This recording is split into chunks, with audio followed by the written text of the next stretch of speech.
y muy bien. Bueno, Rafael Belaúnde tiene además ya como persona algunas cosas que se deben mencionar. Por ejemplo, ha sido ministro de Energía y Minas en el gobierno de Martín Vizcarra. Él es el doctor Rafael Belaúnde, es graduado en Economía, es además empresario y gestor, ¿no es cierto? Y lo tenemos esta mañana para que nos responda algunas inquietudes sobre los temas de coyuntura política. ¿Cómo está, Rafael? Muy buenos días. Muy buenos días, gracias por la invitación y la oportunidad. ¿Cuál es la ideología política de Libertad Popular? Yo creo que se podría sintetizar en dos grandes pilares, ¿no? Uno es el reconocer que es la iniciativa individual, que es la inversión privada, la locomotora del crecimiento, que es con ese crecimiento que el Estado va a generar ingresos fiscales. Y el otro pilar es que el Estado tiene que tener una presencia muy diligente para atender las grandes brechas que impiden que la economía de mercado prolifere por todo el Perú. Y esas brechas son mejorar la salud, la educación y la infraestructura. Es decir, para que creemos en el mercado, pero creemos que para que mejore y funcione bien el mercado, tiene que haber un piso parejo para todos. Tiene que haber una igualdad en oportunidades. Pareciera una mixtura entre derecha o izquierda, porque usted, que ha vivido varios años en provincias, está muy abocado al tema de las grandes necesidades que tiene un sector importante de peruanos. Así es. Por ejemplo, nadie duda, ya el mundo no puede discutir, hemos vivido la experiencia cuando Alemania se dividió en dos. La gente arriesgaba su vida para pasar del socialismo a la libertad económica, o lo que ocurre en Corea, o lo que ocurre en Cuba, es decir, o lo que pasa en Venezuela, que lo vivimos claramente en el Perú. Conculcar la libertad económica solo conduce al fracaso y a la pobreza. Entonces, ¿y eso es lo que está pasando en el Perú? Bueno, lo que hay en el Perú es en la práctica, no hay condiciones para que se pueda promover la inversión y que la gente haga sus negocios y que los que quieren invertir, los emprendedores. El Perú debe ser el país más capitalista de la región, ¿no? Acá tenemos este orgullo de ser una persona hecha por su propio mérito. Basta ver Juliaca, o basta ver los parques industriales que hay en Trujillo, en Villa El Salvador. Todo el mundo informal son pequeños emprendedores, capitalistas, que quieren salir adelante no por un favor político, no porque conocen al premier Otárola, sino porque saben que son capaces y tienen la inventiva y están dispuestos a arriesgar su capital para salir adelante. Entonces el Perú tiene en su gente ese gran potencial. Entonces tenemos que ordenar la cancha para que ese gran potencial, que es un potencial capitalista, pro mercado, pueda florecer. Pero, por ejemplo, un agricultor de San Martín de Pangoa, de un caserío en las inmediaciones de San Martín de Pangoa, puede ser muy eficiente. Pero es una odisea solo llegar a la marginal de la selva. Entonces, si no hay infraestructura, no puede haber economía en mercado. Si no hay educación, no puede haber economía en mercado. Por eso usted dice, el futuro del Perú es inviable. No creo que es inviable. Así lo dijo, en RPP hace varios meses atrás. El futuro del Perú es inviable si es que no hacemos un esfuerzo porque el sistema de iniciativa individual y la economía de mercados proliferen por todo el Perú. Y para que la economía de mercado prolifere por el Perú se requieren 4 elementos básicos: educación de calidad, salud de calidad, infraestructura y seguridad ciudadana, porque si no puedo salir de mi casa sin pagar un cupo, no hay economía que funcione. Entonces, de lo que se trata es de generar las condiciones para que los peruanos puedan competir en igualdad de condiciones. Muy bien, Es lo único. para digamos, cerrar la primera pregunta, ¿derecho, izquierda o liberal es libertad popular? No, nosotros somos de formación liberal en lo político, en lo económico, diríamos, de inspiración de la escuela austriaca, se puede decir, pero siempre entendiendo que el Perú pues no es una mesa de billar plana y homogénea, ¿no? Tenemos una orografía, una geografía que si bien nos ha dotado de riquezas mineras, de caídas de agua que permiten generación de energía eléctrica, nuestra misma geografía nos divide, ¿no? Y por eso el desafío geográfico es tan importante superarlo y por eso tener una política de infraestructura muy agresiva Claro. es fundamental para ser un país unitario. Por eso si la regionalización fuera tal, funcionaría muy bien, ¿no es cierto? Claro. Cada gobierno regional con su autonomía y todo lo demás. Lo que pasa es que no hay regionalismo, no hay regionalización en el Perú. La regionalización nació mal desde el momento que se convocaron elecciones y todavía la ley de regiones no se había aprobado ni siquiera en el Congreso y hemos pasado de 24 departamentos a 25 regiones, o sea, hay una incongruencia ahí también, ¿no? Pero lo que está claro es que tenemos que ser un país unitario, donde la gente siente que es parte de un proyecto en común, de un proyecto de vida en común. Y para eso, entender que no se trata de más o menos Estado, se trata de que hay aspectos que tiene que atender el Estado, porque hay obras que no se pueden concesionar. Por ejemplo, la carretera que conecta Chumbivilcas con el Cusco, eso es muy difícil que un privado la tome, no hay el tránsito, no hay el flujo, eso lo tiene que hacer el Estado. El esfuerzo por masificar el gas. Una persona en el Cusco ve el gasoducto que viene del Cusco, que pasa por Ayacucho, pasa por Huancavelica, después llega a Ica, pero ellos no tienen gas. ¿Quiénes tienen gas? Ica, Lima, Ancash, va a llegar a Piura. Y la gente por donde salgas no tienen gas. Bueno, insisto, para cerrar el tema de Libertad Popular, está Rafael Belaúnde Llosa, está Mario Vargas Llosa, ¿quién es más? Bueno, tenemos una base básicamente de pequeños microempresarios de regiones. Me refería a gente visible de la política. Bueno, la señora Diana Álvarez Calderón, que fue ministra de Justicia, pero es básicamente gente nueva en la política, gente que viene del sector privado, pequeños empresarios en su mayoría y gente joven que tiene inquietud y es consciente de que si no hacemos algo para cambiar el curso de la economía peruana, y si no es consciente que esta elección yo creo que es la elección más importante desde el año 1990 por lo menos, si no hacemos algo al respecto, la única salida va a ser el Jorge Chávez, ¿no? Por eso usted está conversando con algunos personajes, digamos, importantes de la política, del empresariado, ¿verdad? Bueno, uno de ellos, Carlos Añaños, me parece. Yo me he reunido con varias personas para intercambiar pues ideas, puntos de vista. Yo creo que hay un gran consenso, la mayoría de las personas que tienen inquietud por el futuro del Perú coinciden en los aspectos más importantes, ¿no?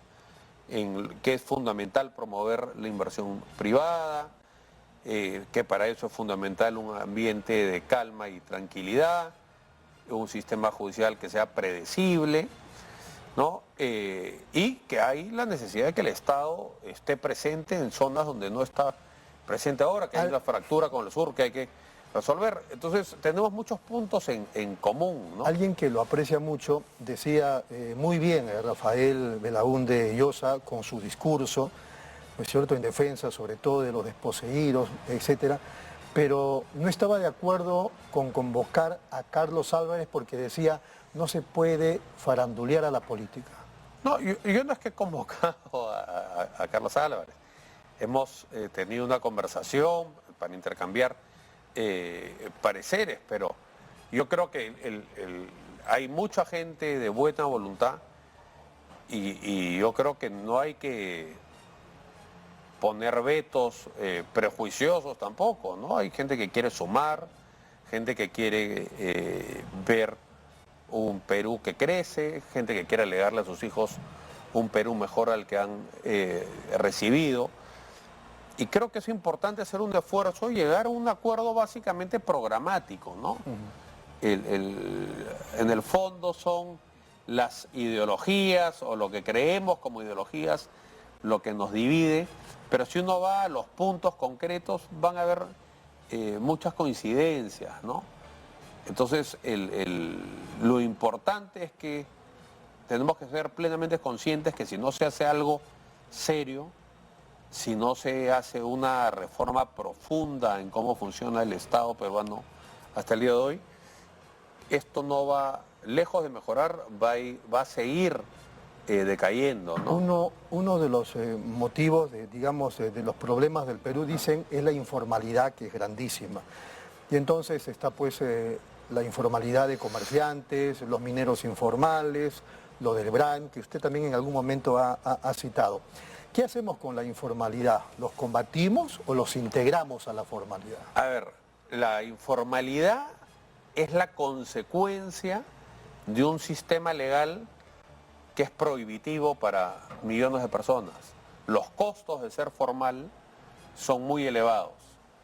Si uno es un emprendedor y quieres formar una empresa, el costo de constituir la empresa es muy elevado. Mejor me va informal. ¿No?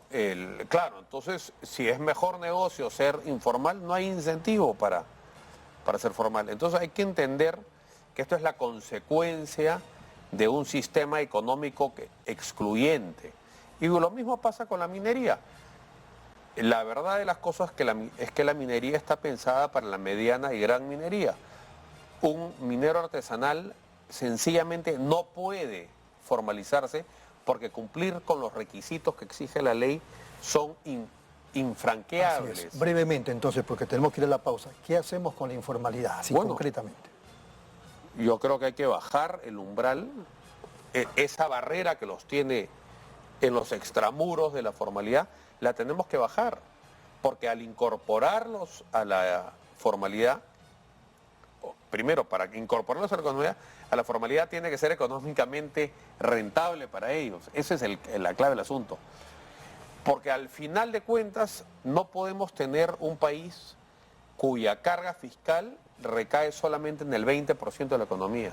Porque eso es exprimir más al mismo limón, ¿no? Usted ha dicho la importancia del sur en el Perú. Es fundamental en la actividad económica, considerando que hoy por hoy y desde tiempo atrás la gente se siente excluida. Claro, el sur del Perú primero es la fuente de gran parte de la riqueza minera que recibe el Estado, ¿no? ¿Y por qué la clase política entonces la trata tan mal? Bueno, yo me acuerdo cuando García gana, digamos por las justas, en su segundo gobierno, él dice, voy a hacer un gobierno que se va a dedicar fundamentalmente al sur, porque el resultado decía que en el sur muy poca gente, casi nadie lo había apoyado. Pero finalmente, en esos 5 años, no se notó algún apoyo gubernamental para el sur. Ya han seguido pasando los años y la situación sigue siendo la misma o hasta peor. No sé si estuvo en Puno, no creo que haya viajado ni una vez a Puno. Por eso. La presidenta actual no puede sencillamente ir a Puno. El Perú hay una fractura muy profunda, ¿no? Yo diría que el límite está Cusco, Ayacucho y Puno, Moquegua. El sur vive pues en un estado de resentimiento con el resto del Perú. Y no es raro, digamos, no es inexplicable eso, ¿no? En el corredor minero, una persona ve cómo pasan los volquetes con miles de millones de dólares, digamos, de concentrado, ¿no? Bajan miles de volquetadas llenas de mineral y esa persona vive en su misma covacha, tiene que meter el ganado a la covacha para no congelarse en la noche. No hay cobertizos. ¿No? Y nada ha cambiado. El gas que está a 80 kilómetros de ahí no les llega para calentar su hogar. Pero los colegios no tienen ni agua ni desagüe. Ni agua ni desagüe y se tienen que sentar en un ladrillo para estudiar. Pero sin embargo el gas sí llega a 1000 o 1500 kilómetros de ahí porque los mercados lo permiten. Entonces, ¿eso qué quiere decir? Que el Estado tiene que tener una actitud afirmativa, digamos, específica, propositiva para atender las necesidades de la población surandina. El Perú y ningún país pues, es un negocio. La única variable no es la económica, no es la rentabilidad. Hay una variable geopolítica y social que hay que tener en cuenta. Haber desatendido Puno tantos años ha generado el terreno fértil para que Evo Morales esparza su veneno y sus mentiras y genere todo este efecto desestabilizador también. Entonces es un resentimiento, porque usted usó esa palabra, que se explica. Se explica. Que está justificado. Tiene, por supuesto. ¿No? Puno pues es un orgullo, una civilización milenaria, han sido la cuna de la cultura tiahuanaco, que fue un imperio que duró 25 siglos. ¿No? Es el origen, según una de las leyendas, del imperio de los incas, de ahí salió Manco Cápac y Mama Ocllo. Entonces es una cultura emprendedora, proactiva, y se sienten pues que del bistec les dan la parte del hueso. Entonces eso tiene que cambiar. Un ratito a la pausa, nos vamos y regresamos para seguir conversando con Rafael Belaúnde Llosa.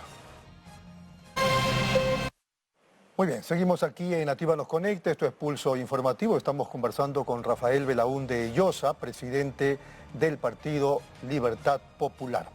Bien, vamos ahora a unos temas un poquito escabrosos, vamos a decir así. En principio seguimos hablando del sur, pero ahora, más allá del resentimiento que ha explicado Rafael Belaúnde o la indignación frente a sus contextos, hablemos un poquito sobre lo ocurrido hace un año, ¿no? Las manifestaciones y los asesinatos que lamentablemente se produjeron y donde el gobierno prefirió ponerse de perfil, pero claro, el asunto está siendo investigado por la Fiscalía, en fin.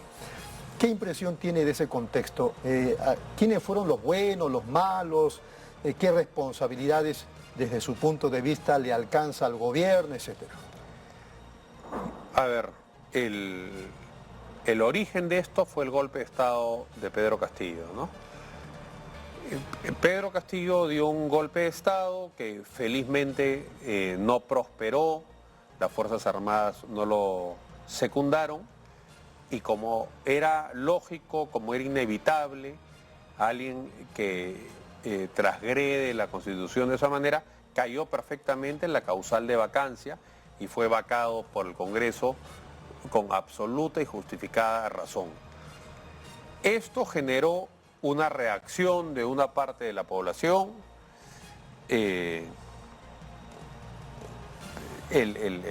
La reacción en ese sentido me parece puede entenderse, ¿no? Gente que veía en el profesor Castillo alguna esperanza de reivindicación, pero el hecho es que el golpe se produjo y la vacancia estuvo plenamente justificada.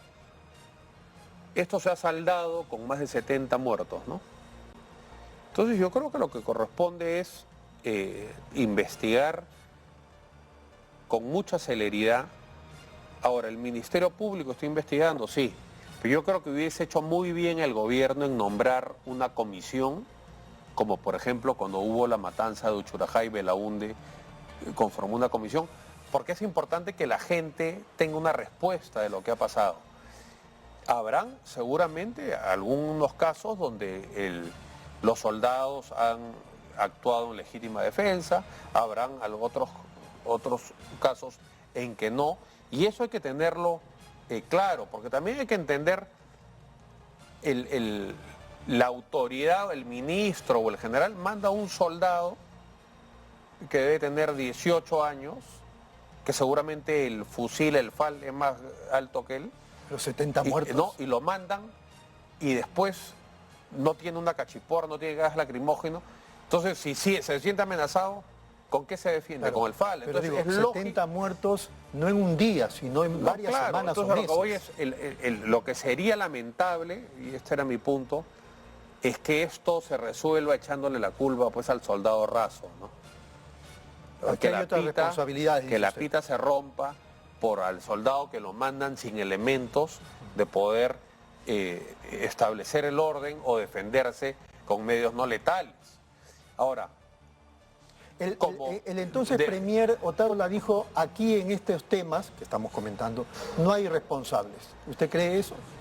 No, yo lo que creo es que se ha debido conformar una comisión para Jorge investigar. Lasarte, que usted me ha dicho que no lo conoce durante la pausa, dijo, esos muertos están bien muertos. Bueno, es que eso no se puede... Si hay, por ejemplo, una persona que estaba a punto de matar a un efectivo del orden y el efectivo del orden se defiende y lo mata, bueno, eso sería el defensa caso. propia. Pero lo también que hemos visto, usted, yo y el país son asesinatos. hemos visto videos, por ejemplo, de la persona que está huyendo y le disparan por la espalda. Entonces, como la justicia tarda y es lenta, yo creo que lo que se debió hacer es convocar una comisión con gente honorable, incuestionable, que ofrezca a la ciudadanía una explicación de lo que ha pasado y recomiende, es decir, bueno, en estos casos no vemos abuso de la fuerza del orden, en estos casos, en tal caso puntual, sí, de esa manera por lo menos uno podrá estar de acuerdo o discrepar de esas conclusiones, pero se le da a la población una explicación. Acá lo que ha ocurrido se han producido 70 muertos y los deudos de estas personas y los vecinos y las regiones, distritos, provincias y regiones donde estas personas vivían no han obtenido ninguna respuesta. Entonces, eso me parece que ha sido algo muy mal manejado. La gente tiene que entender, a la gente se le tiene que dar una explicación, una justificación. Y en algunos casos, y eso develará, dirá, bueno, acá se actuó mal, acá se actúa bien, porque tampoco se puede desconocer, también la policía la han atacado pues con avellanas, con bombas molotov, o sea, ha habido de todo, ¿no? Entonces hay que separar la paja del trigo. Pero nada justifica asesinatos o muertes, ¿verdad? Nada justifica asesinar a alguien que no está significando una amenaza para la vida de la gente del orden, ¿no? Bien dicho. El otro tema, Antauro, ¿qué le parece la presencia de este personaje asesino de policías de acuerdo a la sentencia del Poder Judicial en la política peruana? Me parece surrealista y patética y triste, ¿no? Este señor se levantó en armas contra el Perú, como el ejército chileno, o Patricio Lynch, o el general Baquedano, que invadió Lima. Este señor se levantó en armas contra el Perú y asesinó policías y peruanos. José Mujica fue guerrillero y luego presidente de Uruguay. Fue presidente, bueno, pero digamos, yo no sé si en el caso del señor Mujica se le han imputado muertes directamente, ¿no? En el caso de las guerrillas de la época, nuestro presidente del señor Mujica desarrolló un gobierno más corrupto de la historia porque no sabíamos que iba a llegar el gobierno de Fujimori, pero además también se le acusó de asesinatos en el caso del Frontón. La época de Mujica, habría que ver, era una junta militar, era un gobierno democrático. Sea como fuera, me parece que el papel del señor Mujica también es cuestionable, ¿no? Yo creo que uno no puede alzarse en armas contra su país y asesinar a ciudadanos de su propio país que solamente están enforzando la ley. Entonces, el caso del señor Antauro Humala, ¿cuál fue el propósito de la sanada de Andahuaylas? Satisfacer su ego, su vanidad personal, pensando que esto iba a generar un efecto dominó y que el resto del Perú se iba a alzar, cosa que no ocurrió, que nadie lo secundó. Él tomó la comisaría efectivamente de Andahuaylas, cosa de la que él se vanagloria, porque atacó pues por sorpresa, arteramente, pero cuando se vio superado en número, claudicó como un ratoncito, ¿no? Y esto solo condujo a la muerte de los policías, a que él se vaya a 17 años a la cárcel y que sus hijos crezcan sin un padre. Entonces me parece patético, me parece que es un señor que no quiere al Perú. Termino diciendo, y no sé si usted estará de acuerdo conmigo, considerando lo que expresaba hace ratito, ni asesinos ni corruptos en la actividad política peruana. Yo creo que la ley debería de prever que quien ha delinquido matando gente, un homicidio, un violador, un narcotraficante, esa gente debería estar excluida para siempre de la actividad política, ¿no? Y eso es un vacío que la ley debe corregir, ¿no? Y en el caso de los corruptos, igual alguien que está sentenciado con sentencia firme por corrupción, no tendría por qué seguir participando en la vida pública, ¿no?